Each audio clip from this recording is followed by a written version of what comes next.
Congrats to Polar Bear Pete Alonso, who is alone on his own private iceberg. Good call from Gary Cohen last night.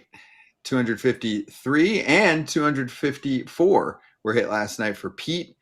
253 set the Mets all-time record in franchise history. He passed Darryl Strawberry, went oppo with that one. This is really cool too. Between the Numbs on Twitter put this out and showed how over the years the Mets all-time home run list changed. Had Kranepool up there for a while, and Cleon Jones took over. Kranepool again. We're in the 70s. It's kind of like a horse race. AJ, Dave Kingman puts up a little 154 piece. Yeah, he did. But then Darryl Strawberry by the late 80s took it, carried it into the early 90s, 252. Howard Johnson fell short at 192.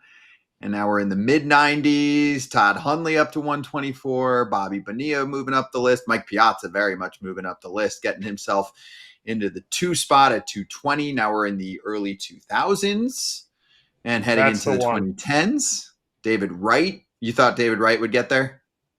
David Wright was going to get there. Obviously, he had his, I think it was spinal stenosis. I think. Yeah, spinal stenosis. But the other thing that got him too, he went into Citi Field, and I remember when he went into Citi Field, and it was, if you look at the stadium now, it is nothing like it. Like the fences have been moved in a ton, and he looked at it and he goes, "I guess they hate me," because there was no hitting the ball out of that ballpark to the opposite field like he used to. Neither one of Pete's homers last night would have been out in the old ballpark or in the original dimensions of the ballpark. It was ridiculous. True? Both of them wouldn't have left? I know about the whole party deck thing that got put up, right? But the other side too? I just don't remember. If you look at where the bullpen is, where the guys sit in the bullpen room on the visiting side, that's where the fence used to go across all the way to that like weird jutted out area in right field. It was ginormous. You used to have to hit it all the way into the bullpen, on the roof of the bullpen, of the visiting bullpen, not the home bullpen. Wow. Well, Pete got it done. Here's the dingers. Here's the first one, the one that got it done officially, clearing the right center field fence. Double. And he was pumped that he did it at home. So it's cool. Pete's a great dude. He is a legend, I would say, already in franchise history.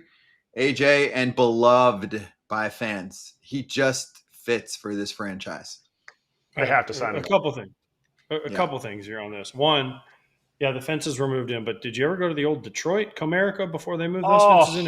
It made Citi Field look like the small park. Okay, so that's why Juan Gonzalez didn't sign there, and he cost himself a lot of money. But the other thing is, I love Pete, obviously. Gator, great guy from Florida, love Pete. So, but here's my question for you: are we not amazed that the franchise record for home runs for the Mets is 252? Like, that's it, 252. Like, didn't it seem like you'd think, oh man, all these great players that have gone through the Mets, that there'd be a 300 or 400 homer guy that stayed there long enough? But 252, I was amazed when I heard that number. Not that it's not a large number, but you would have thought somebody in the Mets had been around long enough and had good enough teams where someone would hit 300 or 400 homers. Just didn't stay long enough. It's kind of like the Dodgers. Look at the Dodgers all-time home run list. It's kind of like that too. Name the lifers on the Mets, and it's got to be. You got to stay for a long time. Pete actually did it in a really short amount of time. I think that's kind of underrated in all this because we're talking about a career and an entire franchise. But he did it pretty quick. You got to stay a long time to be able to hit over 250 home runs for one organization. Yeah, he's a lumberjack. And the Mets found their form yesterday. They finally won. They had lost 12-13. They had a 13-run outburst after actually taking a 5-1 lead. They gave it up. Then they scored 8 in a row.